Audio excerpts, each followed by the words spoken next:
Twitter లా KTR sir ఎంత హుషారుంటాడో ఎరకనే కదా. X లా tweet వచ్చిందంటే ఎమ్మటే రియాక్ట్ అవుతాడు. మంత్రి టైంలో కూడా ఎన్ని పనులున్నా కష్టం వచ్చిందంటే ఎమ్మటే స్పందిస్తాడు. గా ముచ్చట తెలిసిన గీ పిల్లగాడు సారు ఎంబీబీఎస్ చదువుకు పైసలు లేవు, నాకేమో చదువుకోవాలని ఉన్నది అని కేటీఆర్ సార్ కు ట్వీట్ పెట్టిండట. గంతే గది చూసిన సారు వరంగల్ బీఆర్ఎస్ పార్టీ లీడర్లతో నడుచుకొని కష్టం తీర్చిండు. ఎంబీబీఎస్ ఫీజు ఎంతుంటదో ఎరకనే కదా. లచ్చన్నర తక్కువైనే సారు అంటే మొత్తం కట్టిండట. పుస్తకాలకు పైసలు ఇచ్చిండట. నువ్వు నిమ్మలంగా చదువుకో, ముందు ముందు తరగతుల్లో కూడా నేనే చూసుకుంటా అని హామీ ఇచ్చిండట.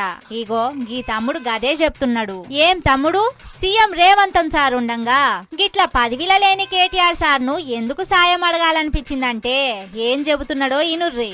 అంటే సార్కి ఎడ్యుకేషన్ పట్ల అంటే ఇట్లా సార్కి బాగా అవగాహన ఉంటుంది. ప్లస్ మళ్ళీ అందరికీ ఎవరికున్నా అని ఖచ్చితంగా రెస్పాండ్ అవుతారనే నమ్మకం నాకు ఉండేది. అందుకనే సార్కి చేశాను.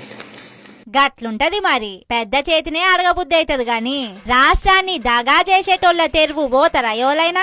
ఇక వరంగల్ లీడర్లు వినయ్ అన్నతో పాటు తతిమ లీడర్లు కూడా మేమున్నాం చిన్న, నీకేం ఫికర్ లేదులే, రంది పెట్టుకోకుండా చదువు మీద ఫోకస్ చేయి అంటున్నారు. మా జిల్లా బిడ్డకు సాయం చేసినందుకు థ్యాంక్స్ సారో అని కేటీఆర్ సార్ ను తలుసుకున్నారు. పార్టీ పదవిలున్నా లేకున్నా సాయం చేయాలననే మనసుంటే అయితది గానుల్లా. కేటీఆర్ అన్న గురించి ఎరకనే కదా